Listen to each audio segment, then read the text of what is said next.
بسم اللہ الرحمن الرحیم۔ پروفیسر شاہد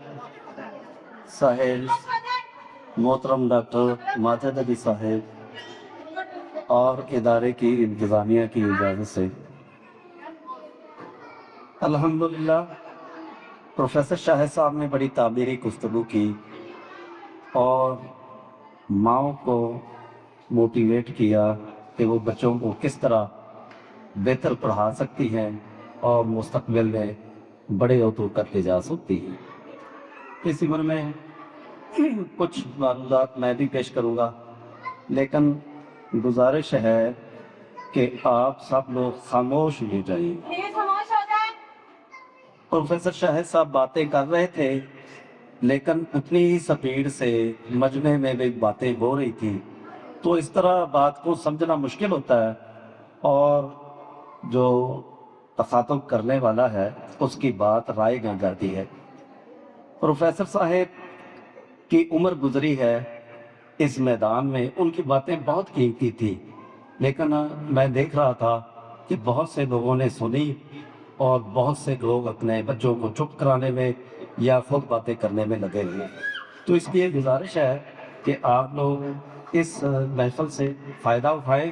اور جو لوگ باتیں کر رہے ہیں ان کی باتوں کو غور سے سنیں۔ کئی بار ایک بات زندگی کو بدل دیتی ہے، اور جو اس میدان کا یا اس راستے کا مسافر ہوتا ہے وہ چونکہ زندگی کی اونچ نیچ سے واقف ہوتا ہے، اس لیے اس کی باتیں یوں ہی رائے گاں نہیں جانی چاہیے۔ یہ ڈاکٹر ماجد صاحب میرے براہ راست شاگرد ہیں۔ مجھے اب بھی یاد آ رہا ہے جب یہ میری کلاس میں بیٹھتے تھے اور باقاعدہ مجھ سے انٹرو میں پڑھتے رہے۔ یہ اس وقت کے انرجیٹک ہیں۔ میں نے اس وقت بھی انہیں دیکھا تھا کہ یہ عام لڑکوں سے ہٹ کے بڑے محنتی اور بڑے ہارڈ ورکنگ پرسن تھے، اور اسی بنیاد پہ یہ پولیس میں چلے گئے، اور پولیس میں رہنے کے باوجود ان کا جذبہ تعلیم حاصل کرنے کا اس قدر حاوی تھا کہ انہوں نے الحمدللہ پی ایچ ڈی تک کی تعلیم مکمل کی، اور یہ تعلیم پاکستان میں سب سے ہائیسٹ ڈگری ہے جو انہوں نے اس گاؤں میں رہ کے اور پولیس کی ذمہ داری پوری کر کے اس کے باوجود یہ حاصل کی۔ ان کو یہ بھی اعزاز ہے، میں چونکہ یہ مجھ سے وابستہ رہتے ہیں، مختلف باتوں میں مشاورت رہتی ہے، کہ یہ اپنے شعبے کے پاکستان کے بڑے بڑے لوگوں سے وابستہ ہیں۔ انہوں نے باقاعدہ ان کے ساتھ اب بھی اٹھنا بیٹھنا کیا ہوا ہے اور ان سے تعلیمی مسائل کے بارے میں گفتگو اور سیکھنے سکھانے کا علم حاصل کرتے رہتے ہیں۔ پچھلے دنوں انہوں نے مجھے بتایا کہ ایک ہمارے اردو ادب کے بہت بڑے استاد ہیں، گورنمنٹ کالج اٹک کے پروفیسر رہے، ڈاکٹر مرزا حامد بیگ صاحب، یہ ان کے پاس گئے۔ حالانکہ وہ کسی کو انٹرویو نہیں دیتے تھے، لیکن انہوں نے کم از کم 2 گھنٹے کا ان سے انٹرویو کیا، 3 گھنٹے کا، اور 3 کلپس کی صورت میں انہوں نے وہ باقاعدہ پوڈ کاسٹ کے طور پہ نیٹ پہ پھینکا۔ تو مجھے انہوں نے انفارم کیا کہ سر یہ میں نے انٹرویو ڈاکٹر صاحب سے کیا ہے، اور ڈاکٹر صاحب میرے بھی استاد ہیں اور میں ان سے باقاعدہ پڑھا ہوا ہوں، اور میں انہیں جانتا ہوں کہ وہ کتنے سخت مزاج ہیں اور کسی کو گھاس نہیں ڈالتے، لیکن میں نے ان کو فون کیا کہ ان کو کیسے رام کر لیا ہے، ان سے کیسے گفتگو کی۔ تو پھر میں نے وہ گفتگو سنی، وہ اتنی انفارمیٹیو گفتگو ہے، اور وہاں سے مجھے اندازہ ہو رہا تھا کہ اس بندے نے باقاعدہ ابھی تک سیکھنے سکھانے کا عمل جاری رکھا ہوا ہے، اور ان کی معلومات کہیں عام لوگوں سے آگے ہے۔ تو کل مجھے انہوں نے بلکہ 2-4 روز پہلے فون کیا کہ صاحب وہ ہمارے اسکول میں پرائز ڈسٹریبیوشن ہے تو آپ آ جائیں گے۔ تو میں نے کہا بالکل میں حاضر ہو جاؤں گا۔ تو کل انہوں نے دوبارہ مجھے یاد دہانی کی اور کہنے لگے کہ کل میں یاد کرواؤں۔ میں نے کہا نہیں بیٹے، آپ مجھے یاد نہ کروائیں، آپ کا حکم ہے تو مجھے جو آپ نے پہلے کہہ دیا تھا میں انشاءاللہ بر وقت آ جاؤں گا اور آپ کی اس تقریب میں ضرور شامل ہوں گا۔ تو آج میں جب آیا اور ان کے سکول کا گیٹ اپ دیکھا تو مجھے خوشی ہوئی کہ انہوں نے اس گاؤں میں، چھوٹا سا گاؤں ہے، اور انہوں نے مجھے تعداد بتائی کہ اتنی ہمارے پاس تعداد ہے اور ہم باقاعدہ ورک کر رہے ہیں۔ تو مجھے یہ خوشی ہوئی کہ یہ باقاعدہ نہ صرف سیکھ رہے ہیں بلکہ اگلی نسل کو سکھانے کا بھی انہوں نے بندوبست کر لیا ہے، اور یہ آپ لوگوں کے لیے بڑا مفید ہوگا۔ اور یہ آپ لوگوں کو یہ میں جو بات اصل جس بات پہ لانا چاہتا ہوں کہ عام طور پہ دیہاتی اسکولوں میں وہ تربیت نہیں ہوتی، یا جو اسکول چلانے والے ہوتے ہیں، چونکہ میں کوئی 35 سال سے اس سلسلے سے وابستہ ہوں، پڑھا رہا ہوں، اور ادھر ادھر تمام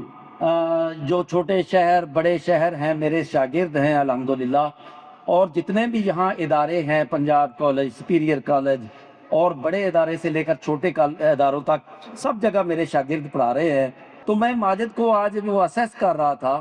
کہ ماجد نے خود اس سطح پہ سیکھا ہے کہ اب یہ صحیح معنی میں لوگوں کو پڑھا سکے گا، اور اس طرح کا گیٹ اپ ڈیولپ کر سکے گا کہ اس گاؤں کے بچوں کو اس سطح پہ لے جانے کی کوشش کر سکے گا جس سطح پہ مقابلہ ہوتا ہے اور لوگ آگے بڑھتے ہیں۔ تو میں اپنی یہ بہنیں اور بیٹیاں جو بیٹھی ہوئی ہیں ان کو خوش نصیب سمجھتا ہوں کہ جنہوں نے اس ادارے میں اپنے بچے داخل کروائے ہیں، اور ماجد کی سربراہی میں یہ ادارہ اگر چل رہا ہے تو آپ کو آئندہ دور میں اپنے بچوں کے سلسلے میں کسی قسم کی مایوسی کا سامنا نہیں کرنا پڑے گا۔ آپ انشاءاللہ اپنے بچوں کو مستقبل کے اچھے انسان کے طور پر دیکھ سکتی ہیں۔ لیکن ایک بات آپ نے یہ ذہن میں رکھنی ہے کہ ادارہ جتنا مرضی محنت کر رہا ہو، جب تک گھر میں اس کو وہ ماحول بچے کو نہ دیا جائے پڑھنے لکھنے کا، یا جو انہوں نے بچوں نے کم از کم 16 سے 17 گھنٹے اپنے ماں کے پاس رہنا ہوتا ہے، اور 3-4 گھنٹے ادارے میں رہنا ہوتا ہے، 3-4 گھنٹے کی محنت اس وقت فیل ہو رہی ہوتی ہے جب بچوں پر گھروں میں توجہ نہیں کی جاتی، یا یہ قیاس کر لیا جاتا ہے کہ یہ اسکول سے پڑھ رہے ہیں اور سب کچھ سیکھ رہے ہیں۔ تو اس کی مثال میں یوں دیتا ہوں کہ جس طرح یہ غبارے دیکھیں یہاں لٹکائے ہوئے انہوں نے، ان میں ایک بندہ ہوا بھر رہا ہو اور ایک طرف سے اس غبارے میں سوراخ ہو جائے، تو ہوا بھرنے والا جتنی مرضی محنت کر رہا ہو وہ ہوا اس میں ٹھہرے گی نہیں، کیونکہ اس میں سوراخ ہے۔ اگر بچوں کو گھروں میں ہم صحیح معنی پہ تربیت نہیں کر سکیں گے، یا ان کے وہ جو لوپ ہول ہے ان کو بند نہیں کر سکیں گے، تو آپ یقین جانیں اسکول کی محنت بھی اکارت چلی جائے گی۔ تو بچوں کے سلسلے میں ماؤں کی تربیت یہ ہوتی ہے کہ اٹھتے بیٹھتے ان کی نگہداشت کی جائے، ان کو اسکول کا ہوم ورک کروایا جائے، اور جو کمی بیشی ہو وہ ان کے اساتذہ تک پہنچائی جائے کہ اس سبجیکٹ میں بچہ ویک جا رہا ہے، اس سبجیکٹ میں بہتر ہے۔ تو والدین اور اساتذہ کا آپس میں باہمی ارتباط بچوں کو آگے لے جانے کے لیے بہت مفید ثابت ہوتا ہے۔ آگے جو میں نے یہاں اس فنکشن کے بارے میں جو چیزیں اسیس کی ہیں وہ ماجد صاحب کی نظر معذرت کے ساتھ تھوڑا سا کروں گا کہ یہ جو پرفارمنس آپ کرواتے ہیں یہاں، سرگرمی کوئی بھی کرواتے ہیں بچوں کو، یہ بہت مفید ہوتی ہے، بچوں کی جھجک دور ہوتی ہے، اور بچے ایک مجمع کے سامنے بول کر ان میں ایک خود اعتمادی پیدا ہوتی ہے، لیکن یہ خود اعتمادی مثبت سیٹس میں ڈیولپ کرنی چاہیے۔ مثلا گھروں میں بچوں کو مائیں سکول میں بھیجتی ہیں اور صبح وہ ناشتہ نہیں کرتے، یا گھروں کا کیا ماحول ہوتا ہے، اس اعتبار سے ایک چھوٹا سا ڈرامہ کروا لیا جاتا، یا بچوں کو یہاں آپ جو پڑھا رہے ہیں اس اعتبار سے اردو میں ہی ڈرامہ کروا دیا جاتا، ایک انگلش میں ایک اردو میں کروا دیا جاتا، تو وہ بچوں کی تعمیری اور ماؤں کی تربیت کے لیے ایک سوشل ان کی سٹڈی بھی بڑھ جاتی، اور ہم مثبت سینس میں بچوں کو کوئی پرفارم نہیں کروا سکتے۔ تو میری اس معاملے میں انتہائی معذرت سے رائے ہے،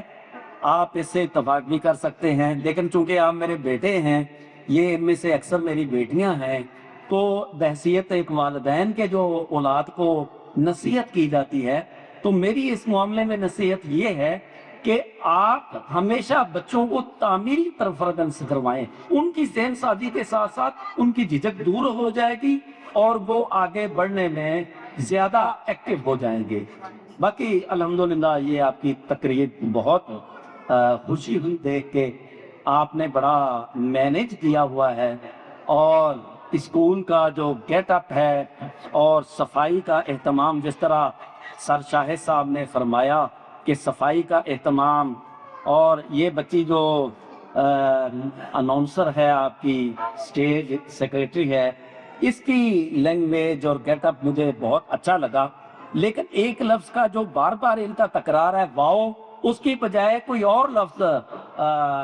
بعض اوقات اس کو ہم کہتے ہیں تکیہ کلام. تکیہ کلام بھی آپ کی ایک چھوٹی سی کمزوری کی طرف اشارہ کر رہا ہوتا ہے. اس لیے ہمیشہ نئے لفظ لائیں. لفظوں کو جتنا آپ نئے پن میں اپنائیں گے تو آپ کی علمیت بڑھے گی اور آپ کا گیٹ اپ. میں اب میرا حاجی بگو من ترا حاجی بگوئن کی طرح آپ کی صرف تعریفیں کرتا رہوں اور آپ کی تربیت کا کوئی نیا عمل نہ دوں تو میرے خیال میں وہ زیادتی ہوگی. اس لیے میں نے چند تجاویز کی ساتھ ساتھ دے دی ہیں. لیکن بحثیت مجموعی یہ دیکھا جاتا ہے کہ آپ کا فنکشن ہے کیسا، تو یہ یقیناً بہت اچھا ہے. اور سر شاہد صاحب باقاعدہ لاہور سے تشریف لائے. ان کی بڑی محبت ہے کہ اس عمر میں وہ بڑے انرجیٹک ہیں، اور وہ جتنا خلوص سے انہوں نے آپ کے گوش گزار کی تعلیمی باتیں وہ بھی بہت قیمتی ہیں. میں ان کا بھی ممنون ہوں اور ان سے ملاقات کا مجھے بھی شرف ہوا. یہ ماجد صاحب نے یہ ساری اتنی اچھی محفل میں جو بلایا ہے تو یہ وقت رائے گا نہیں گیا بلکہ قیمتی ہو گیا ہے. اور میں انہی الفاظ کے ساتھ آپ کو شکریہ کے ساتھ آپ سے اجازت چاہتا ہوں. السلام علیکم.